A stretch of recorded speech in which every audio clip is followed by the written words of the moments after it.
نحمدہ و نصلی علی رسولہ الکریم، اما بعد، فاعوذ باللہ من الشیطان الرجیم، بسم اللہ الرحمن الرحیم۔ رب اشرح لی صدری ویسر لی امری واحلل عقدۃ من لسانی یفقہوا قولی، رب یسر ولا تعسر وتمم بالخیر وبک نستعین۔ اعوذ باللہ من الشیطان الرجیم، بسم اللہ الرحمن الرحیم۔ اللہ کے پاک نام سے قسط نمبر 15 کا آغاز کرتے ہیں۔ پچھلی قسط میں حضرت حلیمہ کے ساتھ پیش آنے والے واقعات کا ذکر کیا گیا تھا۔ اب آگے دیکھتے ہیں۔ حضرت حلیمہ کا مقام بہت بلند ہے۔ حضور اکرم صلی اللہ علیہ وسلم کی رضائی والدہ تھیں۔ آپ صلی اللہ علیہ وسلم کو حضرت حلیمہ سے بے حد محبت تھی۔ مورخین نے بیان کیا ہے کہ بہت عرصہ بعد عہد نبوت میں ایک بوڑھی عورت آپ کی خدمت میں حاضر ہوئی۔ غربت و افلاس سے ان کا حال درگدوں تھا۔ آپ نے فوراً پہچان لیا اور وفور و شکور و محبت سے اپنی نشست سے اٹھے اور میری ماں کہہ کر ان سے لپٹ گئے۔ پھر آپ نے چادر بچھا کر عزت و تکریم سے ان کو اس پر بٹھایا۔ یہ حلیمہ سعدیہ رضی اللہ عنہا تھی۔ سیدہ حلیمہ رضی اللہ عنہا کے بارے میں یہ روایت بھی تاریخی و منقول ہے کہ حضور اکرم صلی اللہ علیہ وسلم کے دور جوانی میں سیدہ خدیجہ کی خدمت میں حاضر ہوئیں۔ حضرت خدیجہ رضی اللہ عنہا نے ان کی خدمت میں کئی اونٹ اور اونٹنیاں پیش کی تھیں۔ مدینہ منورہ میں حاضری کے وقت نبی پاک صلی اللہ علیہ وسلم نے بکریوں کا ایک ریوڑ اور ساز و سامان سے لدی ایک ناکہ ان کی خدمت میں پیش کی۔ وہ انتہائی سے زیادہ اس بات پر خوش تھیں کہ ان کے بیٹے رضائی بیٹے کو اللہ نے اس سے بھی بلند مقام عطا فرمایا تھا جس کی دعائیں اور تمنائیں وہ کرتی تھیں۔ اس کے علاوہ وہ آپ کو اپنی رضائی بہن سیدہ شیمہ رضی اللہ عنہا سے آپ صلی اللہ علیہ وسلم کو بہت انسیت تھی۔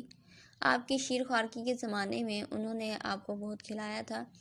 سیدہ حلیمہ رضی اللہ عنہا نے 2 سال تک آپ صلی اللہ علیہ وسلم کو بڑی محبت سے دودھ پلایا اور آپ کی پرورش کی۔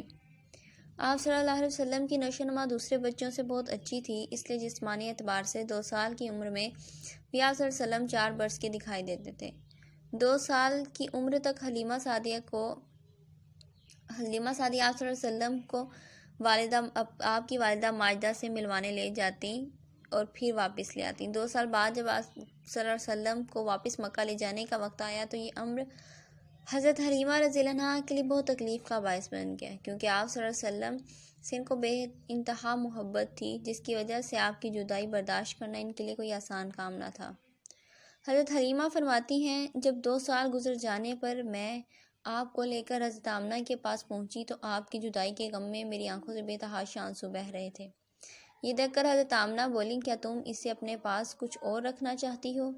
ان کی زبان سے یہ سن کر میں خوشی سے بے حال ہو کر بولی، اگر آپ چند مہینے سے میرے پاس اور رہنے دیں تو آپ کی بڑی مہربانی ہوگی۔ میری اس درخواست پر حضرت آمنہ نے بخوشی مجھے اس کی اجازت دے دی۔ حضرت آمنہ کے اس فیصلے کی ایک بڑی اور غالباً اصل وجہ یہ تھی کہ ان دنوں میں مکہ میں وبا پھیلی ہوئی تھی۔ حضرت آمنہ آپ صلی اللہ علیہ وسلم کو مکہ میں ٹھہرانا مناسب نہ سمجھا اور آپ صلی اللہ علیہ وسلم کو حضرت حلیمہ کے ساتھ گاؤں بھجوا دیا۔ تاہم چند ماہ کا یہ فیصلہ بوجہ کئی سالوں پر محیط ہو گیا اور آپ حضرت حلیمہ کے پاس مزید 4 سال رہے اور 6 سال کی عمر میں ہی واپس مکہ اپنی والدہ ماجدہ کے پاس آ سکے۔ 6 سال کا یہ عرصہ حضرت حلیمہ اور ان کے گھر کے لیے بے پناہ خیر و برکت کا سبب بنا رہا اور ان کا گھر سارے قبیلے کے لیے رشک کا باعث بن گیا۔ حضرت حلیمہ رضی اللہ عنہا نے جس محبت اور اپنائیت سے محمد عربی صلی اللہ علیہ وسلم کو پالا پوسا وہ یادگار اور تاریخی حقیقت ہے۔ یہ بھی ایک مسلمہ امر ہے کہ نبی رحمت اللہ عالمین صلی اللہ علیہ وسلم کے وجود مسعود سے اس خاندان کی قسمت ہی بدل گئی۔ حضور اکرم صلی اللہ علیہ وسلم کے قیام بنی سعد کے دوران پورے علاقے اور قبیلے میں اس سعادت مند بچے کا تذکرہ زبان زد عام ہو گیا، کیونکہ برکات و انعامات کی بارش نے سبھی کو نہال کر دیا تھا۔ آپ اپنے خاندان میں واپس چلے جانے کے بعد بھی قبیلے اور بالخصوص حضرت حلیمہ سعدیہ کے گھر میں آپ کا تذکرہ ہوتا رہتا تھا۔ آگے دیکھتے ہیں۔ حضرت حلیمہ رضی اللہ عنہا نے شق صدر کے واقعہ کے بعد آپ صلی اللہ علیہ وسلم کو 4 یا 5 سال کی عمر میں آپ کی والدہ محترمہ حضرت آمنہ کے حوالے کر دیا۔ انہوں نے آپ صلی اللہ علیہ وسلم کی خدمت کے لیے ام یمن کو مامور کیا جو آپ کے والد کی کنیز تھیں۔ ان کا اصلی نام برکہ تھا۔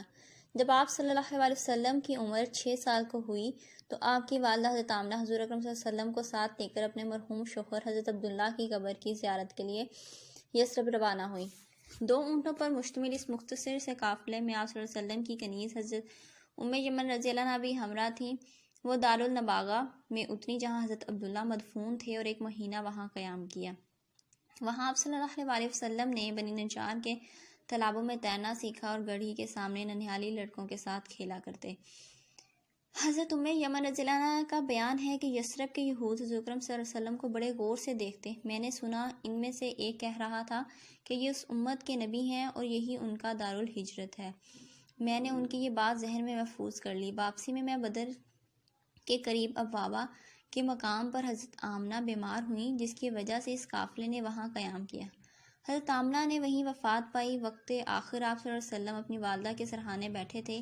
ماں نے اپنے جلیل القدر بیٹے کو جی بھر کے دیکھا اور چند شعر پڑھے جن کا متن مواہب لدینہ میں محفوظ ہے۔ وقت وفات حضرت آمنہ کی عمر تقریباً 28 سال تھی اور حضور اکرم صلی اللہ علیہ وسلم کی ولادت کے بعد 6 سال 3 مہینے تک زندہ رہیں۔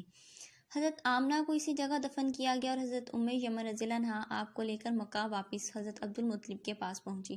یوں شکم مادر میں ہی یتیم ہونے والے ننھے حضور اپنی والدہ کے ساتھ بھی زیادہ دن نہ گزار سکے۔ حضرت ام یمن رضی اللہ عنہا نے ایک ماں کی طرح آپ صلی اللہ علیہ وسلم کی نگرانی کی۔ ان کے بارے میں حضور صلی اللہ علیہ وسلم فرمایا کرتے تھے کہ یہ خاتون میری والدہ کے بعد میری ماں ہے۔ حضور صلی اللہ علیہ وسلم جب نبی بنائے گئے تو حضرت ام یمن رضی اللہ عنہا اولین تصدیق کرنے والوں میں سے ہو گئی۔ حضور اکرم صلی اللہ علیہ وسلم نے انہیں آزاد کر دیا۔ ان کا پہلا نکاح بنی حارث کے عبید بن زید بن عمرو سے ہوا، جس سے ایمن پیدا ہوئے، جن کے نام پر ان کی کنیت ام ایمن تھی۔ پہلے شوہر کے انتقال کے بعد حضور صلی اللہ علیہ وسلم نے اپنے آزاد کردہ غلام حضرت زید بن حارثہ رضی اللہ عنہ سے ان کا نکاح کروایا، جن سے اسامہ بن زید رضی اللہ عنہ پیدا ہوئے۔ حضرت عثمان رضی اللہ عنہ کے عہد خلافت میں حضرت ام ایمن رضی اللہ عنہ کی وفات ہوئی۔ والدہ ماجدہ کی وفات کے بعد حضور صلی اللہ علیہ وسلم کو آپ کے دادا حضرت عبدالمطلب نے اپنی کفالت میں لے لیا۔ حضرت عبدالمطلب کو آپ سے بہت محبت تھی اور آپ کو سب اولادوں سے بڑھ کر محبوب جانتے تھے۔ روایتوں سے پتہ چلتا ہے کہ حضرت عبدالمطلب کو یقین تھا کہ ان کا پوتا بڑا نام پانے والا ہے۔ چنانچہ جب بنی مدلج کی ایک جماعت ان سے ملنے آئی تو ان میں سے بہت قیافہ سناش تھے۔ انہوں نے جب رسول صلی اللہ علیہ وسلم کا نقش کف دیکھا تو اس سے حضرت ابراہیم علیہ السلام کے نقش کف یا جو مصلی ابراہیم کہلاتا ہے کہ مشابہ پایا، اس لیے انہوں نے حضرت عبدالمطلب سے کہا اس بچے کے بطور خاص حفاظت اور نگرانی کریں۔ چنانچہ حضرت عبدالمطلب حتیم میں اپنے نشست پر حضور اکرم صلی اللہ علیہ وسلم کو اپنے قریب بٹھا کر پشت پر ہاتھ پھیرا کرتے اور کہتے کہ اس کی تو بہت بڑی شان ہے۔ دادا اپنے پوتے کو ہمیشہ ساتھ رکھتے اور اپنے ساتھ ہی کھانا کھلاتے۔ اسی سال حضرت عثمان بن عفان رضی اللہ عنہ کی ولادت ہوئی۔ حضرت عبدالمطلب کے زیر سایہ آپ کا بچپن بہت آرام سے گزر رہا تھا۔ صرف حضرت عبدالمطلب ہی نہیں بلکہ آپ سے آپ کی تمام چچا اور پھوپھیاں بہت بے حد محبت کرتی تھیں، لیکن اللہ کی مشیت کچھ اور تھی اور ابھی آپ 8 سال کے تھے کہ حضرت عبدالمطلب کا بھی انتقال ہو گیا۔ آپ کو اپنے دادا سے بہت انس و محبت تھی۔ جب حضرت عبدالمطلب کا جنازہ اٹھا تو آپ بھی جنازے کے ساتھ تھے اور شدت غم سے روتے جاتے تھے۔ اس وقت حضرت عبدالمطلب کی عمر 82 سال تھی۔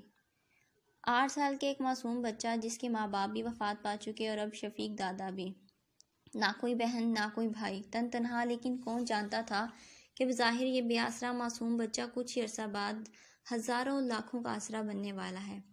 بلا شک و شبہ آپ صلی اللہ علیہ وسلم کی زندگی کے لمحہ لمحہ میں ہمارے لیے سیکھنے کو بہت کچھ ہے۔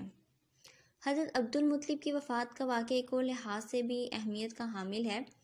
قصب انقلاب نے جملہ امور ریاست حضرت صلی اللہ علیہ وسلم کے جد امجد عبد مناف کے حوالے کیے تھے، جو کہ بعد ازاں ان کے بیٹے اور آپ کے پردادا حضرت ہاشم کے حصے میں آئے۔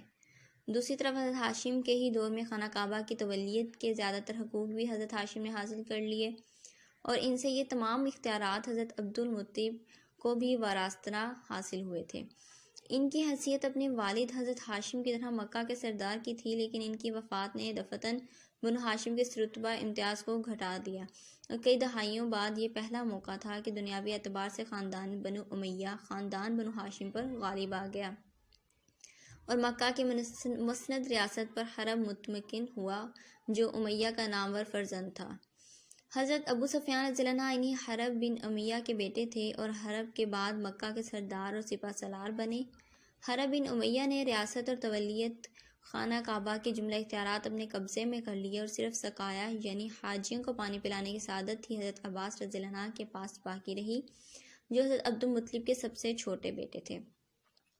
حضرت عبدالمطلب کے مختلف ازواج سے 10 بیٹے تھے، جن میں سے حضرت کے والد حضرت عبداللہ اور حضرت علی رضی اللہ تعالیٰ کے والد جناب ابو طالب ماں کی طرف سے سگے بھائی تھے، اس لیے حضرت عبدالمطلب نے آپ کو حضرت ابو طالب کی ہی آغوش تربیت میں دے دیا۔ اس کے علاوہ حضرت عبدالمطلب نے اپنی وفات کے وقت اپنی بیٹیوں یعنی آپ کی پھوپھیوں اروی، امیہ، برہا، صفیہ، عاتقہ اور ام حکیم البیضہ کو بلا کر حضور اکرم صلی اللہ علیہ وسلم کی پرورش اور خیال رکھنے کی وصیت کی۔ حضرت ابو طالب اپنے والد کی وصیت کے مطابق حضور اکرم صلی اللہ علیہ وسلم کو اپنے گھر لے آئے۔ ان کی بیوی حضرت فاطمہ بنت اسد بھی حضور صلی اللہ علیہ وسلم سے بہت محبت کرتی تھیں اور حضور اکرم صلی اللہ علیہ وسلم کی پرورش میں انہوں نے بڑی دلجمعی سے حصہ لیا۔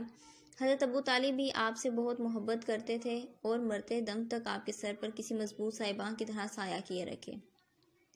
ان کی محبت اس درجہ بڑھی ہوئی تھی کہ آپ کے مقابلے میں اپنی سگی اولاد کی بھی پرواہ نہ کرتے اور حضرت عبدالمطلب کی طرح ہر وقت آپ کو اپنے ساتھ ساتھ رکھتے۔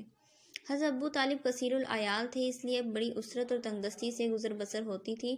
باوجود کم سینی کے حضور صلی اللہ علیہ وسلم نے اپنے چچا کے گھر کی یہ حالت دیکھی تو کام کاج کرنے میں کوئی یار محسوس نہ کیا۔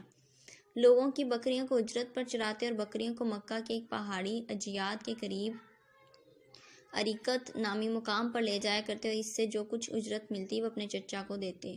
عرب میں بکریاں چرانا کوئی معیوب کام نہ تھا، بڑے بڑے شرفا اور امرا کے بچے بکریاں چرایا کرتے تھے اور یہ ان بچوں کے لیے کوئی کام نہیں بلکہ ایک مشغلہ کی حیثیت رکھتا تھا۔